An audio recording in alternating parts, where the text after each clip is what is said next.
orang-orang menyebutnya tragedi satu piring bubur otak dan dua cangkir batu celup.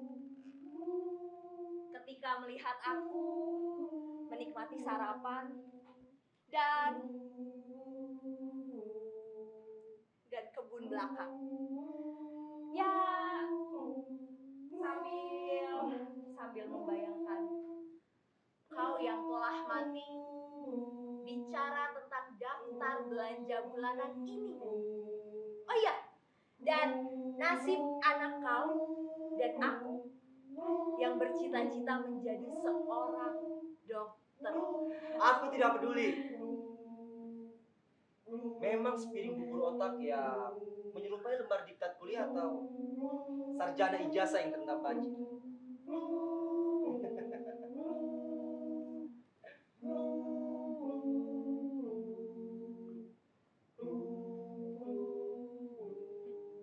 Telah sedia 2 cangkir gelas batu celup, satu untuk aku dan satu lagi untuk kau. Mari kita bersulat. Hidup reformasi! Reformasi! Reformasi! Reformasi sampai mati. Reformasi! Reformasi! Reformasi sampai mati. Hidup reformasi! Reformasi! Reformasi! Reformasi sampai mati. Reformasi! Reformasi! Reformasi sampai mati. Reformasi, reformasi, reformasi sampai mati. Ketiga, pengadilan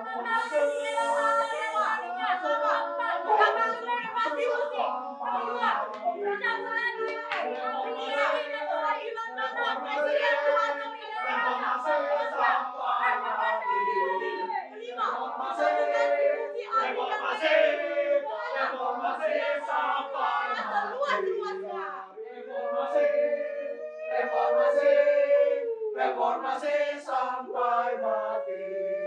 Reformasi, reformasi, reformasi sampai mati.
I see trees of green, red roses too.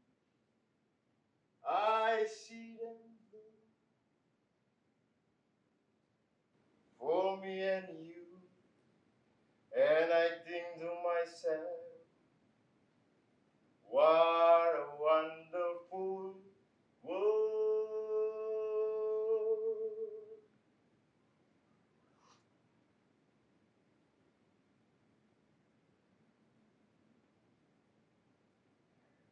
I see skies of blue. Na na na na na. Na na na na na. Na na na na. Na na na na na.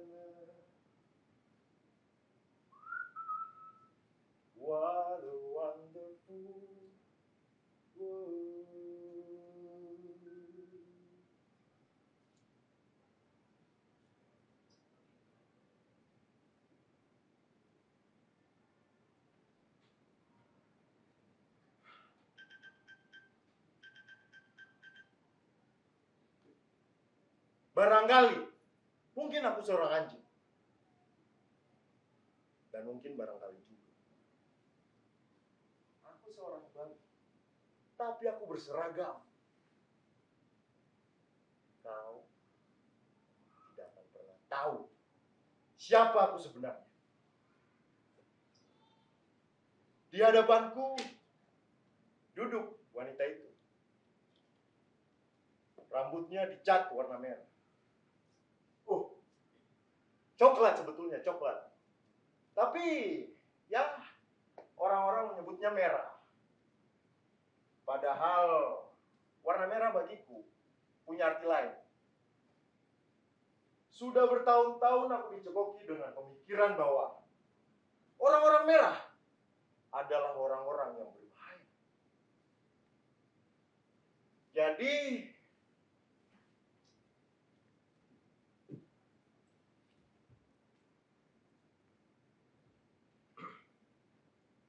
aku tidak perlu percaya kepada wanita ini yang rambutnya sengaja dicat warna merah. Barangkali isi kepalanya juga merah. Dan mungkin barangkali hatinya juga merah. Ya siapa tahu kan? Aku tidak perlu percaya kepada wanita ini. Meskipun ceritanya sendiri, jujur aku, lumayan sangat mengharukan. Dia bercerita tentang sesuatu dan dengan bahasa yang tidak mungkin dimengerti. Karena apa yang dialami dan dirasakannya seolah-olah tidak diucapkan.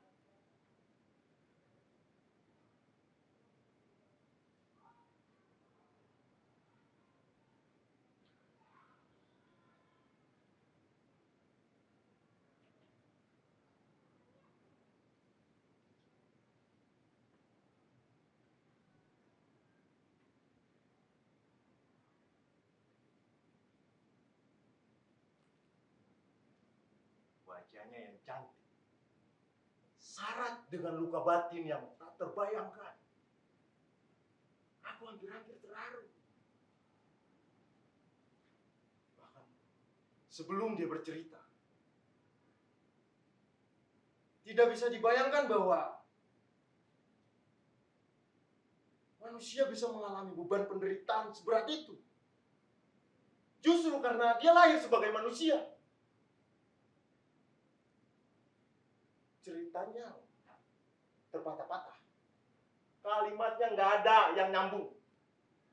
Bahkan kata-kata bertebaran tak terangkai. Sehingga aku sendiri yang harus menyambung-nyambung.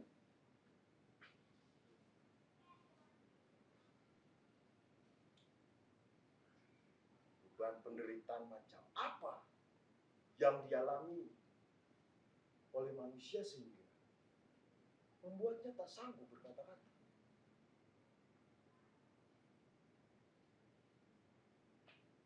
Oke, cerita yang akan kau dengar kali ini bukanlah dari kalimatnya, melainkan kalimatku sendiri. Sudah bertahun-tahun aku bertugas sebagai seorang petugas pembuat laporan.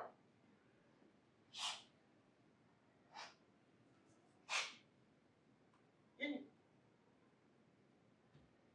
Dan semua laporan ini tidak pernah sesuai dengan kenyataan. Aku sudah menjadi sangat ahli dalam menyulap sebuah kenyataan yang pahit menjadi menyenangkan. Dan begitu pun sebaliknya. Perbuatan yang sebetulnya patriotik menjadi subversi. Ya pokoknya disesuaikan dengan kebutuhan lah ya. Kalau cuman nyambung-nyambung kalimat yang terputus-putus karena sebuah beban penderitaan, bagiku itu pekerjaan yang sangat ringan dan mudah untuk dilakukan. Kita mulai. Reformasi! Reformasi, reformasi sampai mati. Reformasi, reformasi, reformasi sampai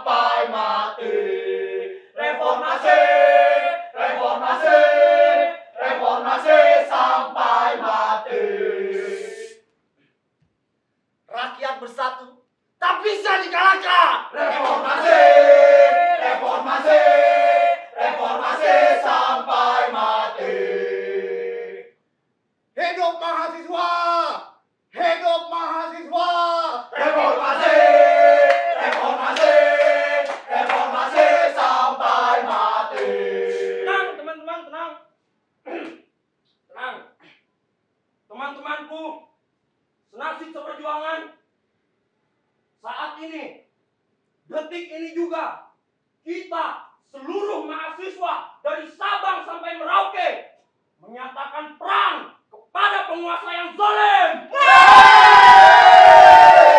Reformasi, reformasi, reformasi sampai mati. Hidup pribumi! Reformasi, reformasi sampai mati. Berapa jumlah kita? Satu, Berapa jumlah kita? satu, Berapa jumlah kita? satu. Mahasiswa takut sama dosen. Dosen takut sama dekan. Dekan takut sama rektor. Rektor takut sama presiden. Presiden takut sama Mahasiswa. Reformasi, reformasi, reformasi sampai mati. Reformasi, reformasi, reformasi sampai mati. Reformasi,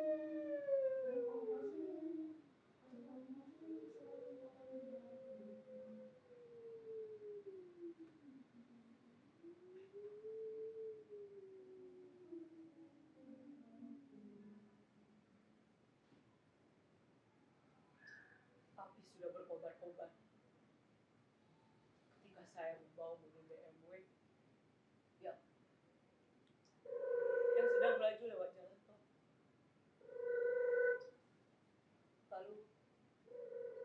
Lalu saya menerima telepon dari rumah.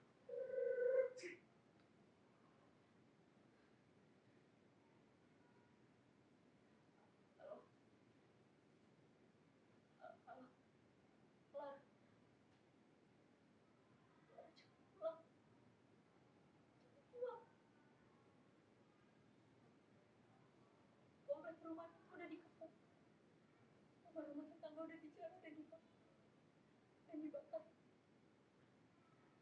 Papa, Mama, mau nikah Sinta dan adik-adikku semua. Kita udah gak bisa kemana-mana. Kita semua terjebak di dalam rumah Clara. Clara, kamu jangan pulang. Selamatin diri kamu, selamatin diri kamu. Jangan pulang. Kamu pergi langsung ke Cengkareng kayak atau pergi ke Singapura, terbang ke Hong Kong, terserah. Yang penting kamu selamat. Ya pokoknya ada tiket, Clara. Nanti Mama beliin, gak usah khawatir. Ya, kamu selalu bawa paspor kan, Clara? Ya udah kalau perlu kamu terbang ke Sydney nggak apa-apa. Yang penting kamu selamat. Ya mobilnya tinggalin Clara di tempat parkir. Gimana sih kamu? Ya udah pokoknya kamu terbang ke sana. Di sana ada om dan tante kamu, nggak perlu khawatir. Ya. Selamatin diri kamu, Clara.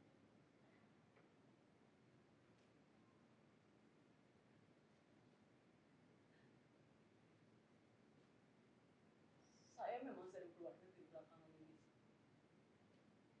Tentang penting mengurusi perusahaan papa yang nyaris bangkrut karena utangnya di dalam dolar tiba-tiba jadi bengkak. Saya ngotot untuk tidak mem-PHK para buruh. Selain karena kasihan, itu juga akan menimbulkan kerusuhan. Namun, papa marah-marah. Iya. Kita ini udah gak punya uang buat bayar para buruh, Clara.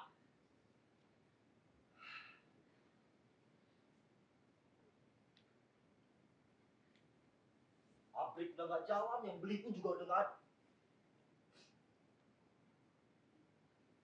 Sekarang ini para buruh hidup dari subsidi patungan perusahaan kita di luar negeri, Clara. Mereka pun sudah mencak-mencak profit. Nasib mereka. Hei, sampai kapan mereka sudah membayar orang-orang gratis? Udah gak kerja lagi? Saya masih ngotot. Terserah kamu lah. Pokoknya kamu yang atur supaya perusahaan kita di luar negeri mau patungan lagi. Dia atur lah.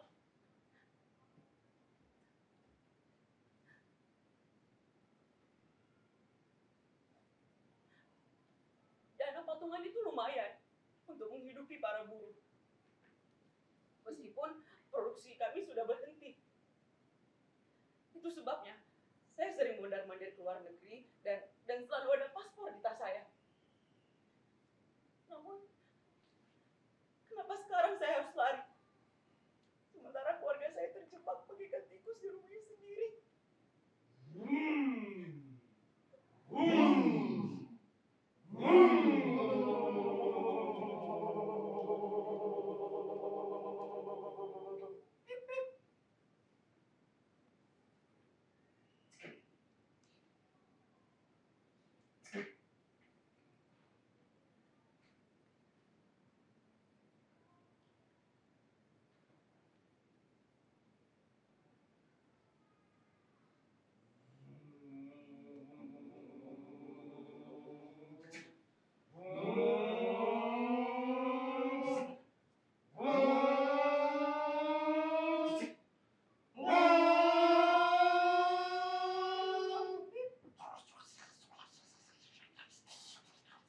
105,8 DBS FM Belak Bumi Nusantara.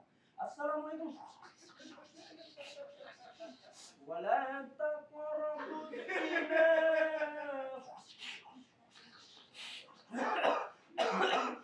Batuk Pak Haji, minum. Hampir seluruh wilayah Jakarta hari ini dilanda aksi penjarahan, juga disertai pembakaran kendaraan dan pusat-pusat pertokoan. Di Jakarta Pusat misalnya, masa juga membakar beberapa gedung pertokoan, bahkan hotel Millennium dan Saya melaju lewat jalan tol supaya cepat sampai di rumah. Saya memang sering mendengar kerusuhan belakangan ini. Demonstrasi mahasiswa dibilang huru-hara. Terus terang, saya tidak tahu persis apa yang terjadi. Saya terlalu tenggelam dalam urusan bisnis. Koran cuma saya baca judul-judulnya saja. Itu pun karena maknanya tidak pernah jelas. Namun setidaknya saya yakin pasti bahwa bukan mahasiswa yang membakari dan menjara kompleks perumahan, perkotaan, dan mobil-mobil yang lewat. Ya, bahkan juga sebenarnya mahasiswa tidak ada urusan untuk membakar-bakar di rumah orang kalau tidak ada yang memulai membakar-bakar. Saya akan cap gas. Kira-kira 10 menit lagi saya akan sampai di rumah.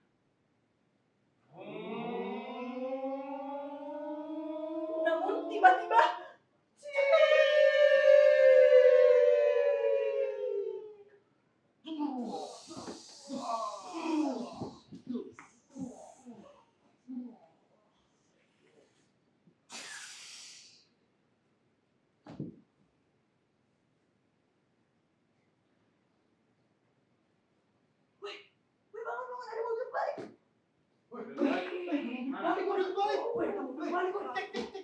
ada orangnya, ada orangnya.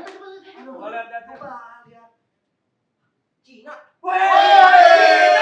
Cina nih, tarik. Cina, weh. Sabar nih. Ini. Lu Cina kan? Indonesia. Atau lu sipit? Aku orang Indonesia lu.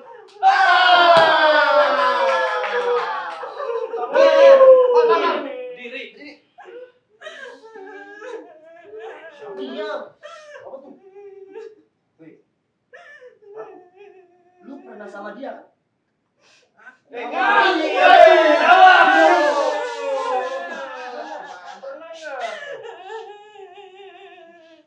Kamu jawab ya? Gak mau. Bukan gue. Tuh. Ngaku nggak? Lah.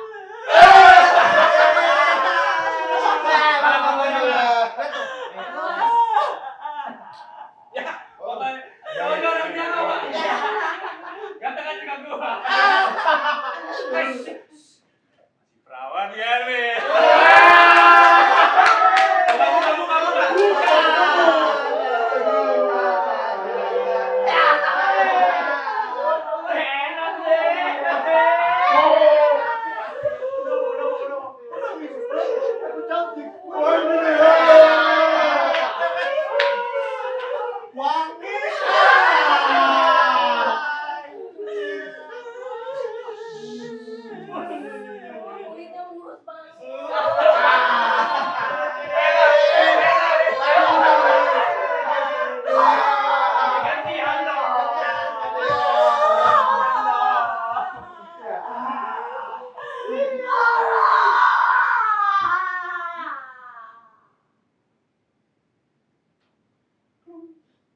Dia nangis lagi. Seharusnya aku terharu. Ya mestinya sih. Tapi menjadi terharu itu tidak baik buat seorang petugas seperti aku. Soalnya aku harus mencatat dengan rinci, objektif, deskriptif, dan masih ditambah lagi dengan mencari tahu. Jangan-jangan ada maksud lain di belakangnya. Nah, untuk itu, jangan terlalu cepat percaya. Aku harus curiga, sibuk menduga kemungkinan, sibuk menjebak, memancing, dan bahkan membuat dia lelah supaya dia cepat mengaku. Apa maksudnya yang sebenarnya? Jangan terlalu cepat percaya kepada perasaan. Perasaan itu bisa menipu. Perasaan itu subjektif. Sedangkan aku di sini bukan subjek. Aku di sini cuma alat, cuma robot. Tai kucing dengan hati nurani. Aku di sini hanya sebagai petugas yang membuat laporan. Dan semua laporan itu harus sangat rinci, bukan?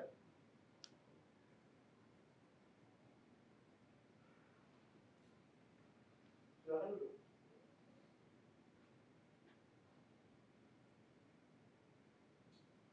Oke. Sampai mana tadi? Oh ya. Di copot.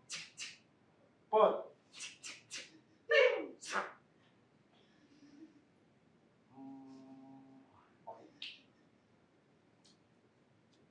Setelah celana dalam Anda dicopot,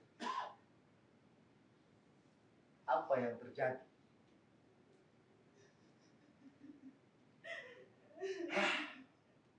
Dia nangis lagi. Ternyata susah sekali menyambung-nyambung kalimat si wanita ini. Kadang-kadang bukan hanya menangis, dia juga pingsan. Lah, baru juga dibilang.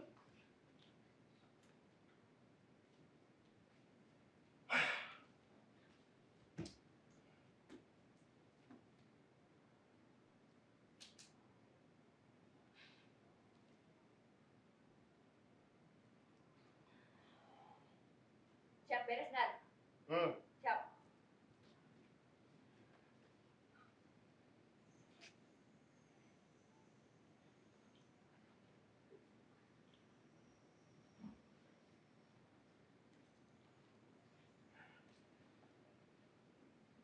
Saya harus tahu apa yang terjadi setelah celana dalam kamu dicopot.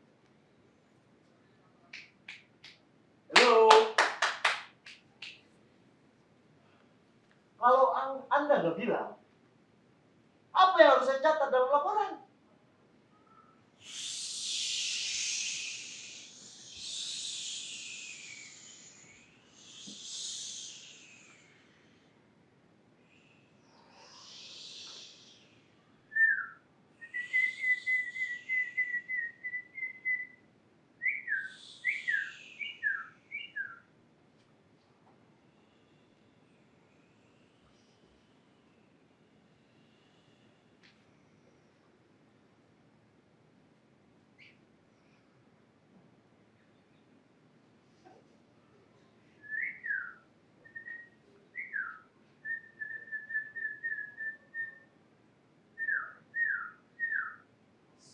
Saya tidak tahu berapa lama saya pingsan. Waktu saya ingin membuka mata dari beranjak, tiba-tiba selangkangan saya terasa sangat perih. Seperti ada tombak yang dihujamkan di kedua belah paha saya. Saya tidak punya kata-kata untuk itu. Saya tidak punya bahasa. Walaupun saya tahu adalah bahasa Indonesia dan bahasa Inggris. Bahkan orang bilang bahasa Cina sangat kaya dalam menggambarkan perasaan. Namun saya tidak bisa berbahasa Cina sama sekali. Saya juga tidak tahu apakah di dalam kamus besar bahasa Indonesia adakah kata-kata yang dapat menggambarkan rasa sakit, terhina, pahit, dan terlecehkan yang dialami oleh wanita yang diperkosa secara bergiliran karena dia dianggap sebagai wanita Cina.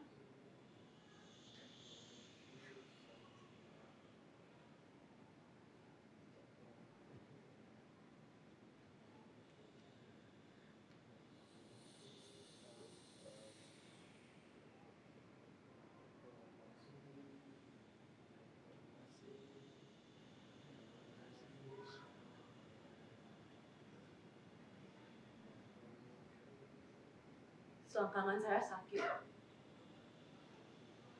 tapi itu akan segera sembuh. Namun luka batin saya, apakah harus saya bawa sampai mati? Siapakah yang akan membela kami? Apakah kami lahir hanya untuk dibenci?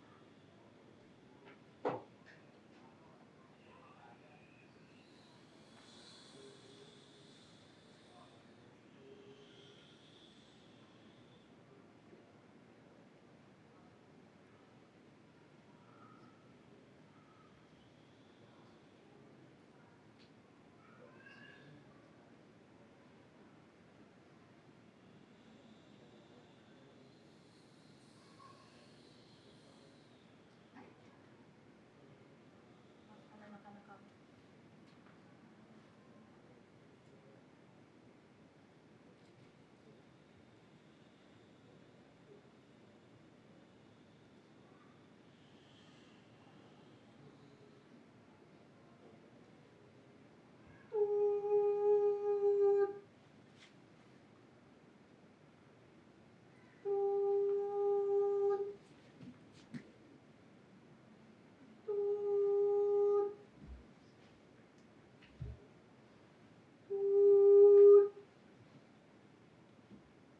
Nomor yang Anda tuju sedang tidak aktif. Cobalah beberapa saat lagi. Tinggalkan pesan setelah bunyi B.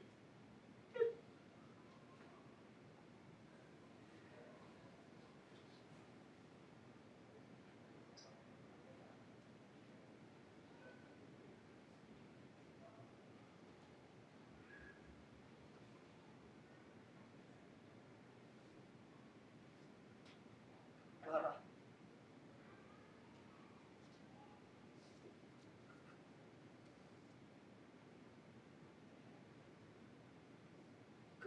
Kalau kamu dengar pesan ini,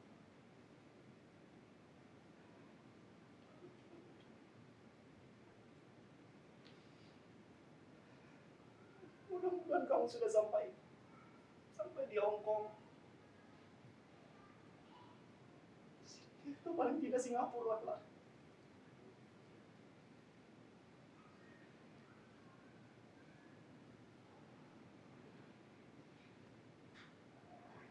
Kalau hatimu, Clara.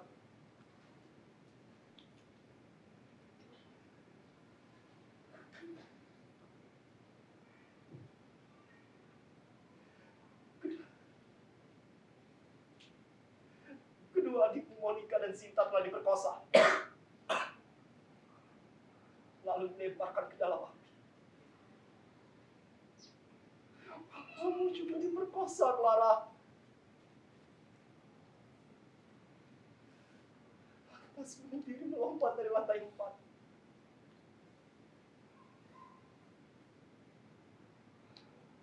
Apa udah gak tahu?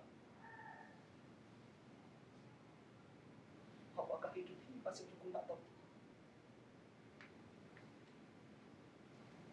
Rasanya Papa mau mati saja, Clara.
Dia menangis lagi. Tanpa air mata. Kemudian pingsan. Aku biarkan aja, dia tergeletak di atas kursi.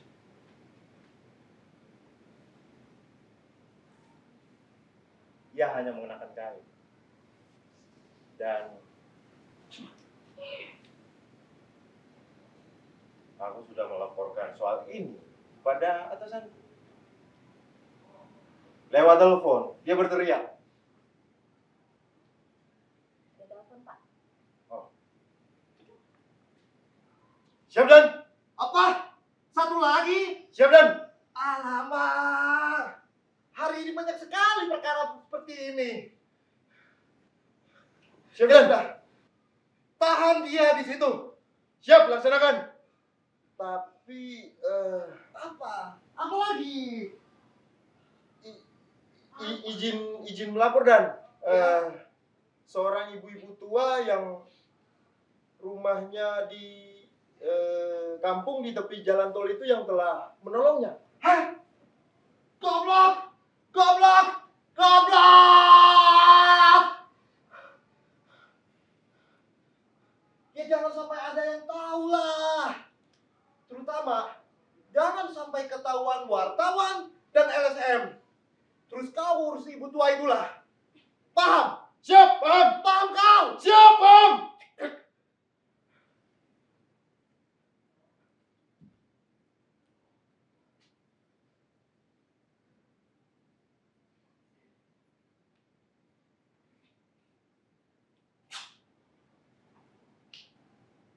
Siap, Dan.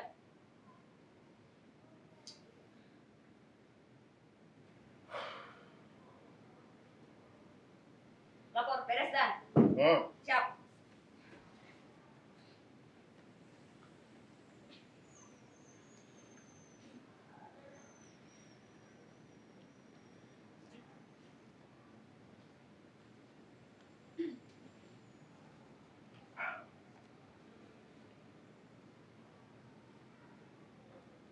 Jadi, kamu mau bilang kalau kamu itu diperkosa? Padahal kamu bilang tadi, kamu langsung pingsan setelah rok kamu dicopot. Bagaimana bisa kamu buktikan bahwa banyak orang memperkosa kamu? Jangan sembarangan menyebarkan isu diperkosa lah. Kasus pemerkosaan itu paling sulit untuk dibuktikan. Salah-salah, kamu bisa dituduh sebagai penyebar fitnah. Saya mau pulang. Dia berdiri. Oh iya, sepanjang cerita ini, dia hanya mengenakan kain yang gantung di bahu. Kain itu panjangnya tangguh, kakinya yang mulus dan putih, tapak telanjang. Kamu tidur aja di situ. Di luar masih rusuh. Toko-toko semuanya dibakar dan banyak perempuan diperkosa. Tidak, saya mau pulang.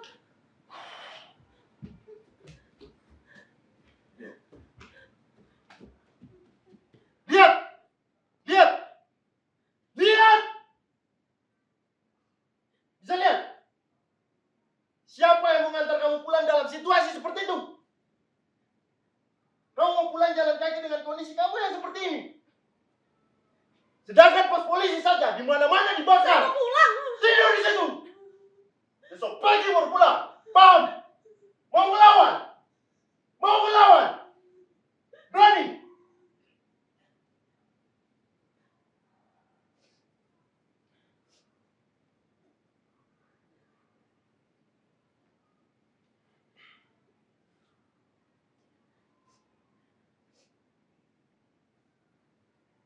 Di matanya kemarahan terpancar sekejap. Ini membuktikan bahwa dia punya nyali untuk bercerita.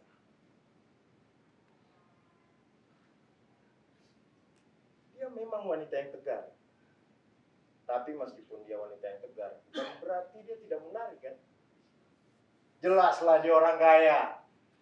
Mobilnya saja BMW. Seorang wanita eksekutif lah. Ya kan? Jujur, aku sebenarnya juga ingin kaya. Meskipun sudah memeras dan menyogok sana sini. Tapi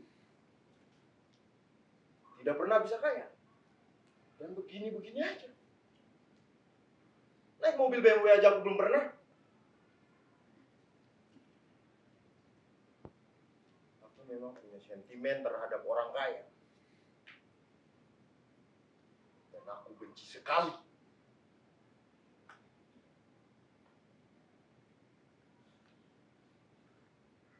Kainnya melorot. Tampaklah baunya yang putih.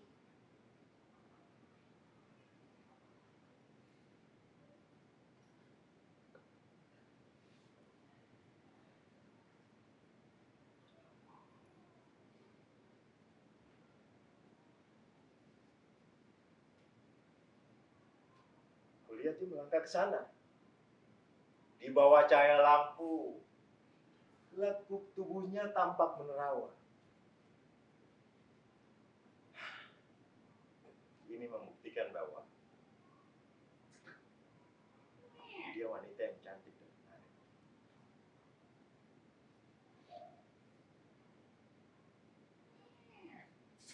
Rasanya aku ingin menikmatinya. Kan tadi sudah kubilang di awal kan, barangkali aku seorang anjing. Dan mungkin barangkali juga aku seorang babi. Tapi aku berseragam. Kau tidak akan pernah tahu siapa diriku sebenarnya. Masalahnya, menurut ilmu hewan, katanya binatang pun tidak pernah memperkosa. Tapi jelas untuk yang satu ini tidak perlu aku laporkan kepada atasanmu. Hanya kepadamu aku bercerita dengan jujur. Tapi dengan catatan, ini semua rahasia.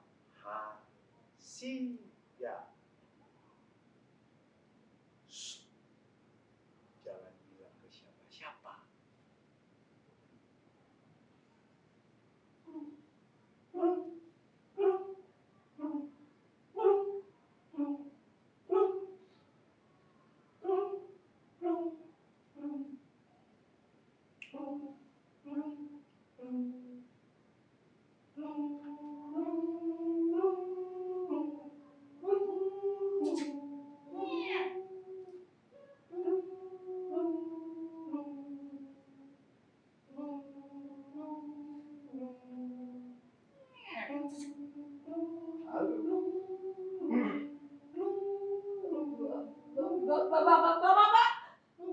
Bapak ngapain di sini, Pak? Lepasin, Pak! Lepasin, Pak!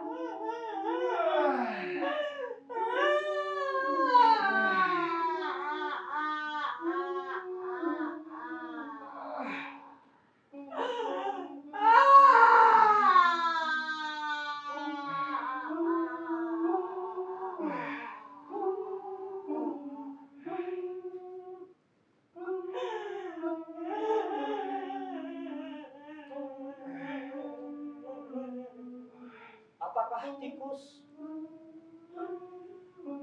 kecil atau besar sama saja? Lebih menyukai laci meja di hari Minggu yang lemas atau di hari Senin yang malas? Aku menutup telingaku, menutup seluruh telingaku, namun masih hingar ku dengar namamu di teriakan mikrofon. Sejak kapan namamu berbiak begitu banyak, menjadi belukar nama seperti bendera partai? Kau mati, dimasukkan ke dalam peti lalu ditanam, namun kau malah tumbuh jadi nama-nama. Kadang-kadang ku dengar namamu bergulir jadi Munir. Kadang-kadang tumbuh jadi Tukul. Kadang-kadang terdiri dari rentetan huruf-huruf aneh yang selalu salah disebutkan. Kadang-kadang nama raja yang mati jatuh dari kursi. Kadang-kadang keren, seperti nama seorang mahasiswa yang terobsesi menjadi model iklan atau bintang film. Kadang-kadang pahlawan, kadang-kadang mesiah, kadang-kadang hanya jargon. Bagaimana caranya aku mencintai kau yang banyak? Bagaimana caranya untuk aku mencintai kau yang semakin banyak yang tinggal di masa lalu? Tiba-tiba bingung mencintai kau. Pun aku tiba-tiba bingung mencintai aku. Aku juga. Aku juga. Aku juga. Aku juga. Aku juga. Aku juga. Aku juga. Aku juga. Aku juga.